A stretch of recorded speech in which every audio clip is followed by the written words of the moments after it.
खेते थे ना वो सब बह चुके हैं। और उसके बाद 88 के बाद ना 2020 में ये आपदा आई थी। इस भीटा से ना हम कम से कम 5 औरतें जो है ना घास काटते काटते नीचे गिर गई और उसमें से कम 2-3 लोगों की तो ऑन द स्पॉट ही डेथ हो गई। गाइस गुड मॉर्निंग, नमस्ते, प्रणाम, पहलाग and welcome back to YouTube channel. So guys कैसे आप लोग, आई होप ठीक होंगे, स्वस्थ होंगे एंड अपने काम में व्यस्त होंगे। तो सो स्वागत आप सभी का मेरे एक नई ब्लॉगर उत्तराखंड की इन खूबसूरत सी वादी मेरे गाँव कल्चर से।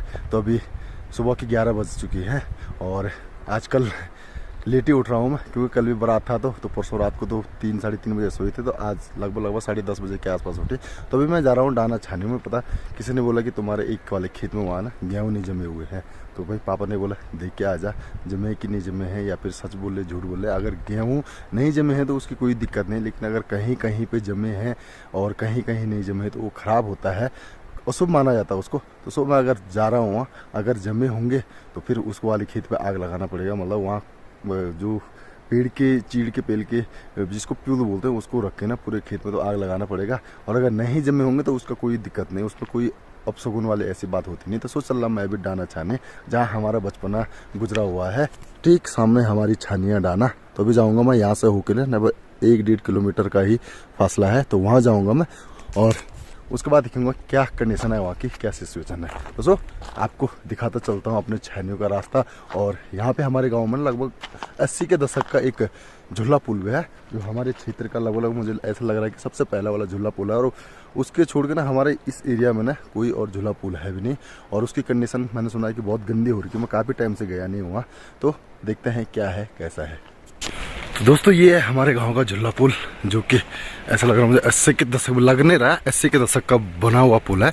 और जो ये पुल है ना, ये हमारे गांव के उस समय के जो प्रधान थे ना, श्री शेर सिंह राणा जी, तो उनके प्रधान काल में ये वाला पुल आया था। तो आप देख सकते हैं, लेकिन इसकी कंडीशन जो है ना इतनी गंदी हो रखी है ना, मैं क्या ही बताऊँ। और लास्ट 2020 में जब यहाँ आपदा आई थी ना, मतलब यहाँ से भूखलन हुआ था ना, तो देख सकते हैं आप लोग कि ये पत्थर ने जो है ना इस पुल को बचाया है। भाई अगर ये पत्थर नहीं होता ना यहाँ पे तो ये पुल की तो बैंड बज चुकी हो। तो आप लोग देख सकते हैं कि ये कंडीशन है ये पुल की। तो भाई इस पे ना अगर ये इन टिल्लों पे अगर किसी का पैर फंस गया या किसी जानवर का पैर फंस गया ना, तो फिर तो लग गई वाट। और ये देख सकते हैं आप लोग, जो ये टूटा था ना, ये लगभग यहाँ से 300 मीटर के ऊपर से टूटा हुआ है ये। और इस साइड ये वाले पत्थर ने बचाया और उस साइड जो है ना नदी का बहाव उस पत्थर ने बचाया। अगर नदी भी उस तरफ जाते ना तो वहाँ से टूट के ना ये पुल बह जाता, पूरा ही बह जाता। लेकिन यहाँ से इस पत्थर ने इसकी सेफ्टी की और यहाँ से ये वाले पत्थर ने सेफ्टी की। तो आप देख सकते हैं मलबा जो है ना आधा पुल के जो बने हुए हैं ना वहाँ तक घुसा हुआ है। और जो ये वाली खेती है ना, ये सारी मतलब आपदा ने ख़राब कर चुका है। यहाँ कुछ भी नहीं होता, अभी बंजर पड़ी हुई, क्योंकि इतना मिट्टी आ गई वहाँ। तो अभी हल भी कैसा लगाना, पत्थर आ गई बहुत सारे। और अभी भी ना कोई भरोसा नहीं है कि टिकेगा ही टिकेगा, क्योंकि आप देख सकते हैं ना ऊपर से पूरी पत्थर, मिट्टी तो बह के आ चुकी है, लेकिन अभी पत्थर जो है ना पूरे खड़े हो रखे हैं। अभी अगले साल अगर ज़्यादा बारिश हुई तो ऐसा लग रहा है कि 100% वो पत्थर नीचे आएंगे, तो भाई पुल कहाँ रहेगा। और ये ऐसा पुल ना अभी आना बहुत ही मुश्किल है आना। ये तो 200-300 करोड़ का पुल है यार, उस समय तो पता नहीं कितने का था, लेकिन आज के डेट में लगभग 100 करोड़ तो मिनिमम इस पर लगेंगे। और ये है भाई ये पुल की कंडीशन, ये देख लो, यहाँ से नीचे नदी दिख रही है और नदी की हाइट भी कुछ इस प्रकार है, आप देख सकते हैं। अगर यहाँ से अगर कुछ खुदा ना खास कोई नीचे चले गया तो भाई उसकी बचने की कुछ आसार है ही नहीं। पूरे पुल की ना बैंड बजी पड़ी है, आप देख सकते हैं। और बरसात में यहाँ इतनी बड़ी नदी आती है ना, बहुत ही बड़ी नदी आती है यहाँ से, और ये इसको बोलते हैं डुमगढ़ वाली नदी। और एक बार पहले भी मतलब 88 में यहाँ रोड़ा आया था ना, 88 के आसपास ही यहाँ रोड़ा आया था। रोड़ा मतलब आपदा आई थी जिसको भूकलन बोलते हैं, तो गढ़वाली भाषा में उसको रोड़ा ही बोलते हैं। तो ये देख सकते हैं आप ना, उस समय ने यहाँ पे जो खेते थे ना वो सब बह चुके हैं। और उसके बाद 88 के बाद ना 2020 में ये आपदा आई थी, तो अभी फिर से आ गई तो फिर कुछ बचेगा नहीं। और जब यहाँ आपदा आई थी ना, भूकलन हुआ था 88 में, तभी ये पुल आया था। तो अभी उस समय तो लेके आ गए हमारे गांव के जो प्रधान थे, लेकिन अभी आना मुश्किल है। ये वाला पुल आप देख सकते हैं, और इसकी बनावट भी जो है ना बहुत ही ज़बरदस्त है और बहुत मजबूत पुल था ये, उस समय का काम हो रखा है। तो सो भाई अगर नहीं टूटता ना तो बेटर ही था यार, नहीं तो ये पुल आज की डेट में ना ऐसे गाँव खेड़ा में आना बहुत मुश्किल है। और उस समय के प्रधान की भी तारीफ करनी होगी ना, इतना बड़ा पुल एक प्रधानी में लेके आए, मैं क्या ही बताऊँ यार। मैं लगा हूँ अकेला रास्ता जंगल में। आजकल इस रास्ते में ना सिर्फ घोड़े खच्चर वाले ही चलते हैं, या फिर जो डानागर वाले होंगे उनका जो काम रहेगा गांव में तो वही आएंगे। तो नहीं तो इस रास्ते में कोई रहता नहीं है। छानियों का भी समय कोई सीज़न है नहीं, यहाँ छानियाँ बरसात में रहते हैं या फिर जब इस समय की इस साइड की सार खाली रहेंगे तभी यहाँ की किसी परिवार की गाय रहते हैं। पहले तो हम लोग तो यहीं से स्कूल आते थे जब यहाँ का सीज़न रहता था, लेकिन अभी आज की डेट में यहाँ कोई नहीं रहता है। अभी आज की डेट में लोग गाँव में रहना पसंद नहीं करते, तो छानियों में कौन रहेगा।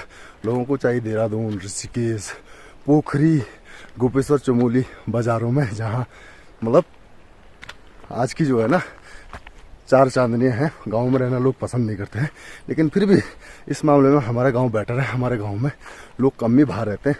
अगर कोई परिवार रहता है भाई उनके घर में कोई ना कोई रहेगा। अभी मैं आ गया हूँ, ठीक मेरे पीछे हमारी देवी का मंदिर है, इसको बोलते हैं डाने की देवी। यहाँ का नाम डाना है, तो यहाँ का ये है डाने की देवी। तो यहाँ से हमारे गांव की जो क्योर होती है ना, बाउंड्री टाइप की होती, तो वहाँ से शुरू हो जाती है। और ये सामने है कलसर गाँव, थलगाट, ऊपर नौली हो गया, इसके पीछे डाडो हो गया। और जो ये भोकलन हुआ था, आप देख सकते कितना ऊपर से हो रखा है। और ये जो पहाड़ लास्ट दिखाई दे रहा है ना आपको, वहाँ तक गांव की मतलब इतने दूर से गांव की औरतें घास के लिए वहाँ जाती हैं। तो आप लगा सकते हैं कम से कम 4 किलोमीटर का पैदल मार्ग है, और वहाँ तक गांव की महिला ही घास के लिए जाती है। तो बहुत डिफिकल्ट है पहाड़ की लाइफस्टाइल। इसीलिए तो लोग जो आज की बुआरी है ना, जो आज की बीवियाँ है ना, मेरी हो या किसी की हो या फिर किसी की भी बीवी हो, वो गांव में रहना पसंद नहीं करते, क्योंकि गांव की जो लाइफस्टाइल है ना बहुत टफ है। तो गाइस वो ये वाला खेत है, मैं जिस खेत की बात कर रहा हूँ।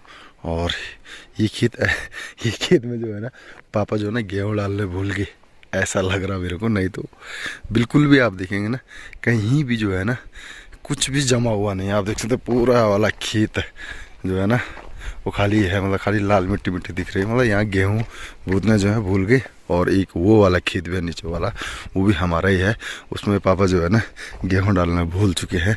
तो अच्छी बात यह है कि कहीं भी जो है ना गेहूँ जमे हुए नहीं है। अगर कहीं कहीं गेहूँ जवार जमे होते हैं ना तो वो ख़राब होता है, उसको अपशगुन मानते हैं पहाड़ों में। तो कहीं गेहूँ नहीं जमा, ये अच्छी बात है। तो बाकी जगह तो गेहूँ जमे हुए हैं, एक वो वाला और एक ये वाला खेत में जो है ना गेहूँ नहीं जमे हुए हैं। तो कोई बात नहीं, नहीं जमे तो नहीं जमे, अगर कहीं कहीं जमे होते तो वो ख़राब होता है। तो अभी यहाँ आगे ताकि सस्पेंस था कि गेहूँ जमे हैं कि नहीं जमे हैं, या थोड़ा जमे हैं, वो ख़त्म हो चुका है। तो थोड़ा चलता हूँ अभी छानियों की ओर। छानियों में क्या ये सारी छानियाँ जो है हमारी ही हैं, और इस साइड भी जो है वो भी हमारे गांव की छानियाँ हैं। और सामने है भोलेनाथ का मंदिर, और चंद्रशिला भी यहाँ से थोड़ा दिखाई दे रहा। सामने हो गया डाडो गांव, और सामने है मेरा गांव कलसिर। क्या दिख रहा है यार, यहाँ से ज़बरदस्त वाला व्यू है। और गांव में धूप पहुंचती है कहीं कहीं तो 10 बजे 10:30 बजे ही धूप पहुंचती है, और यहाँ जो है ना सुबह 7 बजे धूप लग जाती है। लेकिन यहाँ एक कंडीशन ये है कि यहाँ शाम को धूप जल्दी चली जाती है, और लगती बहुत जल्दी है, जाती लगभग 3 साढ़े 3 बजे के आसपास ही है। और गाँव में जो है ना धूप, हमारे यहाँ पे जो मेरा घर है वहाँ पे तो कम से कम 8 साढ़े 8 बजे लग जाती है। लेकिन गाँव में एक जगह ऐसी है जहाँ 9-10 बजे से पहले धूप नहीं लगती है। तो वह यहाँ रहेंगे तो ये बेनिफिट ये है कि यहाँ धूप जल्दी आ जाती है। और बाकी बेनिफिट भी क्या है, धूप यहाँ भी जल्दी चली जाती है, जल्दी लगती है तो जल्दी चली भी जाती है। लेकिन गांव में क्या है ना, देर में लगती है तो देर तक रहती है। और इस साइड जो है गांव की ज़्यादातर खेती बाड़ी जो है ना इसी साइड है। गांव साइड तो घर बन गई या रोड आ गई, और ये साइड अभी जो है ना सेपरेट ही है। तो जो भी खेती बाड़ी होती है ज़्यादा इस साइड होता है। तो यही जगह को हम लोग अभी ज़्यादा मिस यूज़ करें, यहाँ कोई रहता ही नहीं है।